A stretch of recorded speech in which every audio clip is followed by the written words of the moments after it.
You want to see how I use Padlet in my ESL classes? Let me show you an example. The example I have here is from an upper intermediate class where I was teaching a group of adult learners in Hong Kong. I wanted to focus on supporting some of their creativity and speaking in this lesson.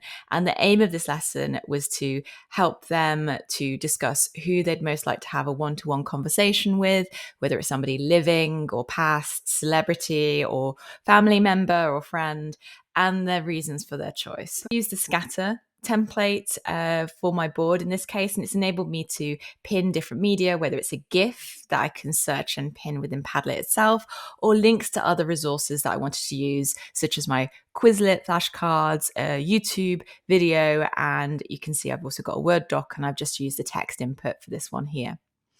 So looking at the engage stage, I use this fun GIF and these questions here to generate a bit of discussion and to get learners thinking about the topic ahead.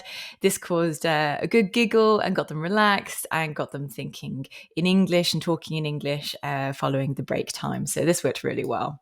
This enabled us to segue into the pre-teaching task. Now, there were a few words and phrases in the video that I felt that learners would need a bit of support with because they may be unfamiliar or cause a bit of confusion. So there was just a handful of phrases such as go for a drive, cheer someone up, and lonely was one of the words I used as well in the pre-teaching stage. This is because my learners got a bit confused with phrasal verbs, or in this case, go for a drive. They didn't have their driving license, so this was a bit of a different concept for them that I wanted to cover, and they often confused alone and lonely. So these words were selected based on my learners' needs who I've been teaching for a while.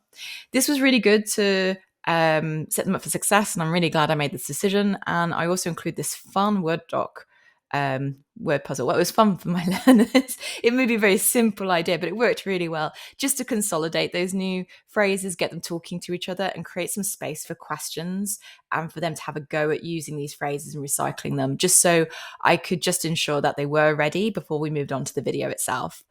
So this is the video, and here are the gist questions that I got them thinking about before we hit the play button. You can see I've embedded the video here in Padlet, which is an easy thing to do. You just add the link and it shows up if it's a YouTube video or other video platform in most cases. So this enables me to easily just click play, and I can make it bigger by clicking this button, which is great. And learners can still see the questions here, which I really like about that. Who would I most like to have a one-to-one with? For my learners who had a hearing impairment, in this case, I used this share feature, which enabled me to generate a QR code so they could watch the video on their own device with their own headphones.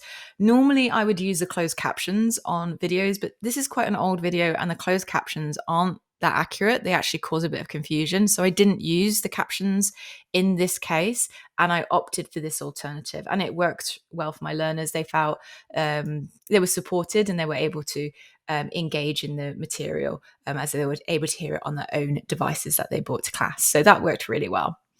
Following that, we did a listening for detail where I wanted to draw their attention to the use of would in the second conditional and third conditional. Now, my learners already had a bit of familiarity with the second conditional. They were getting to grips with the third conditional, and it was really good for them to see it in this situation where both are used. What was also a unique challenge for them was also the contracted forms that were used in the video. So I wanted to draw their attention to that. And this was a good level of challenge for them to discuss, listen, discuss, zoom in. We played another segment of the video, or I delivered verbally the transcript of the video to slow things down for them. And this worked really well in setting them up for success. This also provided a template for them to start thinking about their own examples, because for the final task, of course, I asked them to think about who they'd most like to have a one-to-one with and why. And having time to refer back to this template that's taken from the video really enabled them to use and take risks in using the second and third conditional and the contracted forms effectively to share their own examples. What I love about this class is that the topic and the way I staged it to support learners really generated a lot of creative ideas, which was one of the goals I was working on going into this speaking lesson. Learners were able to share really varied examples of who they'd like to talk to and why. And because it was a multinational, multilingual class, there was some really interesting sharing of experiences and insights into who a particular person is and what it means in their country or their culture and why they're so significant. So it went beyond just the language itself for learners to really share what's important to them and something from their culture, which was all in all a fab class. So I hope you like this little tour of one of my Padlet boards. Let me know what you think in the comments below and whether you'd like to see any other further examples. Thanks.